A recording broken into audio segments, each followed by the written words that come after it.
गुरुदेव, मैंने देखा है कि मैं खुश तो हूँ पर पूरी तरह से नहीं। कोई खास कारण भी नहीं है, लेकिन उस गहरी खुशी में उतर नहीं पा रहा हूँ। कृपया मार्गदर्शन दीजिए। नहीं, सही जगह हो, तुम खुश हो, पूरा खुश भी नहीं हो, ठीक है, तो सही जगह हो। अभी यहाँ उतरो। जब तक हम सेवा में नहीं उतरते हैं, साधना में नहीं उतरते, पूरी खुशी तो मिल ही नहीं सकती।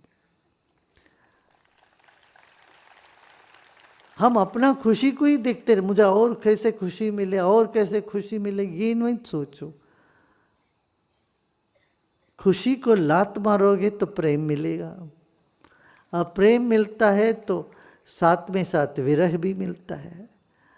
विरह माने थोड़ा अतृप्ति, जीवन में थोड़ी सी अतृप्ति, राधा शक्ति, वही राधा शक्ति माने विरह, और श्री कृष्ण शक्ति आनंद। ये दोनों एक ही सिक्के का दो पहलू है। ये जीवन में बनता रहता, आता रहता, खेलता रहता। यही खेल तो लीला है। ये कृष्ण लीला तो चल रही है जीवन में। वो कृष्ण लीला चलने से पहले कंस को मारना पड़ता है। और कंस क्या है? अपना अहंकार। अहंकार जब तक नहीं मरता है तब तक तो ना कृष्ण ना राधा रानी, ठीक है ना। डॉक्टर मीतू शर्मा ब्लूमिंगडेल से, गंगानगर राजस्थान से पूछते हैं, एक शिक्षक व्यक्तिगत और व्यावसायिक रूप से स्वयं को किस प्रकार निरंतर विकसित कर सकते हैं ताकि वो रिलेवेंट रहे और सदा प्रेरित बने रहें? देखिए, मैं एक कहानी आपको सुनाता हूँ इसमें। एक बार मुझे निमंत्रण आया था सारे स्कूल टीचर्स को संबोधन करने के लिए। ये कोई 25 साल होगा, 30 साल पहले की बात है, जहाँ पर सारे स्कूल टीचर्स थे, स्कूल प्रिंसिपल्स थे, सारे स्कूल प्राइवेट गवर्नमेंट सब स्कूल के प्रिंसिपल्स थे, टीचर्स थे। और मैं उस हॉल में घुसा तो मुझे लगा कि ये तो मातम छाया हुआ है। यहाँ तो किसी की चेहरे में कोई मुस्कान नहीं है, सबका चेहरा लटका हुआ है। तो मैंने उनसे सवाल नहीं पूछा, मैंने ये कहा उनको, मैं जानता हूँ आपके पास कोई और विकल्प होता तो आप कुछ और करते हैं, ये मजबूरी से आप टीचर बन गए हो।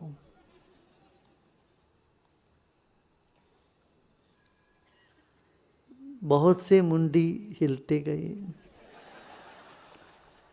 काफ़ी लोगों ने मुंडी हिलाया। तो मैंने कहा, हाँ, जब आपको मेडिकल में सीट नहीं मिला, इंजीनियरिंग में नहीं मिला, बीकॉम और चार्टर्ड अकाउंटेंसी इन चीज़ों में नहीं मिला, कहीं नहीं मिला, तो फिर बीएड कर लिया तो टीचर बन गए। यही हाल है ना। हमने कहा हाँ।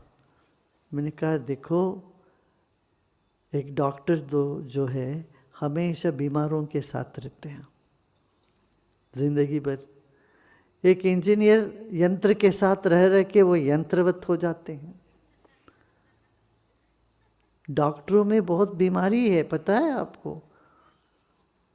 65 से 68% डॉक्टर बीमार रहते खुद।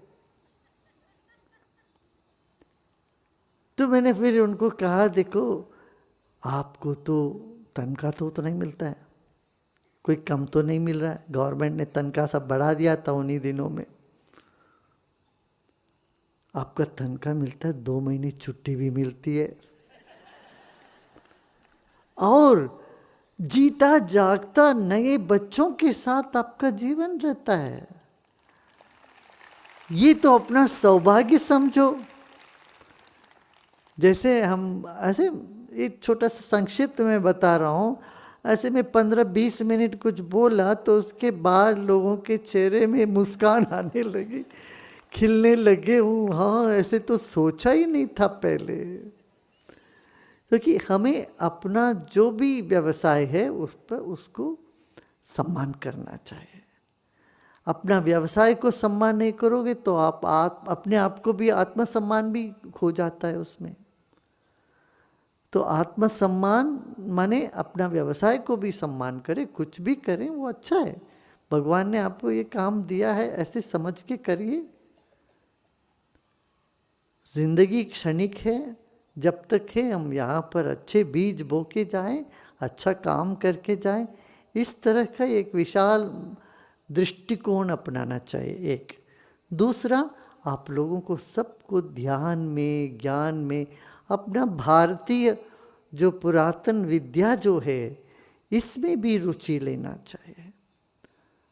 एक शिक्षक, अपने आप को सिर्फ शिक्षक समझ के मत बैठो, आप विद्यार्थी भी हो। जीवन की पाठशाला में आप निरंतर विद्यार्थी हो। जब तक आप पूरा आपको ज्ञानोदय नहीं हो जाता है, आप बुद्ध नहीं हो जाते हो, तब कुछ सीखने का कुछ रहता ही नहीं है।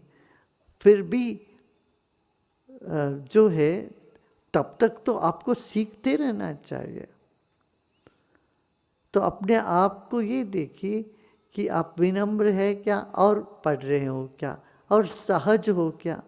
कई बार बहुत पढ़े लिखे लोगों के दिमाग में वो चढ़ जाता है, फिर वो सूखापन आ जाता है उनमें। ऐसा नहीं हो। जीवन को रसमय बनाना हो तो, और रसमय जीवन सबको अभीष्ट है, सबको पसंद है, तो रसमय जीवन के लिए आपको दो पहलू को जीवन का संभालना। अब सिर्फ सरस्वती जी की मूर्ति देख लीजिए, वो आपको बता दे रही है क्या, दो कर में वीणा है, माने संगीत पे रुचि लो, एक हस्त में पुस्तक रखे बैठी है, माने पढ़ना तो है, ज्ञान उपार्जन करो, और तीसरे में जपमाला है। जपमाला माने ध्यान। तो गान, ज्ञान और ध्यान, इन तीनों को आप साथ में नहीं लोगे, पूर्णता नहीं आएगी। तो आप भी इन तीनों को पूर्ण लीजिए, औरों को भी इस ओर प्रेरणा दीजिए। ठीक है। गुरुदेव, आज के समय में जब बच्चे मूल्यों के प्रति उदासीन हो रहे हैं, तो उन बच्चों के लिए अनुशासन का सर्वोत्तम उपाय क्या हो सकता है?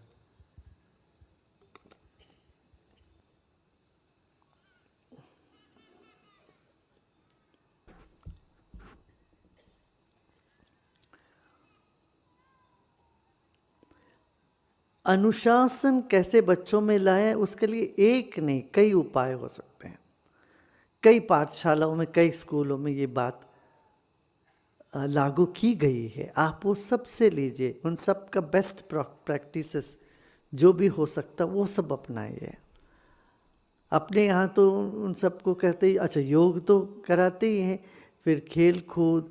जीवन में जब जो भी हमें करना है उसमें रस आए, तो फिर वो उससे वहाँ पर वो नहीं करना पड़ता, अनुशासन करने की ज़रूरत नहीं पड़ती। कोई चीज़ हम पसंद कर देते हैं तो उसमें मन लग जाता है, तो फिर हमें अनुशासन की आवश्यकता नहीं। अनुशासन तभी आवश्यकता है, मन नहीं लगता है, मन कहीं और लग रहा है, उसमें से मन लगाना पड़ेगा।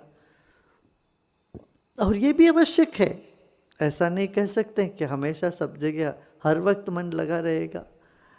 रस और अनुशासन के बीच में जीवन रहता है, तो कभी अनुशासन, कभी रसमय जीवन, इन दोनों को अपना के आगे बढ़ना चाहिए।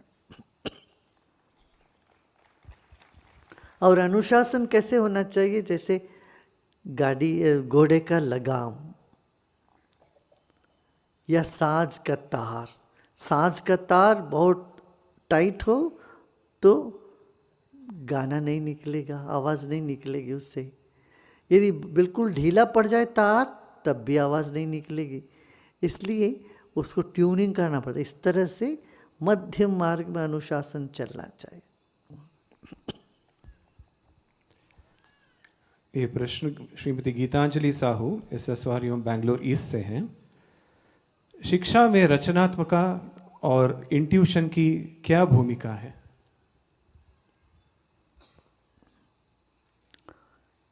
रचनात्मकता और अंतर्ज्ञान या इंट्यूशन जो है बहुत काम आता है। आपने देखा होगा हमारे बच्चे जो इंट्यूशन प्रोसेस करते हैं, आँख में पट्टी बांध कर पढ़ते हैं, सब बातें चम्मचों को देख दृष्टि से चम्मच को मोड़ देते हैं, सब बहुत सारी चीज़ें करते हैं बच्चे। चीज़ें माने चेतना का जो बल है, चेतना में जो गुण है, शक्ति है, इसको विकसित करने की तरीका है, ये दर्शाता है, कर सकते हैं। माने आपके विचार इतने पावरफुल है, ये बात को ये दर्शाता है। तो यदि हमारे अंतःस्फुरणा से हमको पता चले कैसे उत्तर देना, कौन सा प्रश्न आ रहा है, आएगा, तो बच्चों को बहुत फ़ायदा होगी। इससे टेंशन दूर हो जाता है, सबसे पहले टेंशन दूर हो जाता है, कोई टेंशन नहीं रहता। फिर पढ़ने में उत्साह भी बनी रहती है, एंग्जाइटी नहीं होती है उन बच्चों को, डर नहीं लगेगा। तो इस तरह से इसका कई लाभ है। Gurudev, why all the good things are boring in life? Like eating healthy, going to gym, sleeping and waking up on time, etc. How can we love the good habits? Boredom is good for you.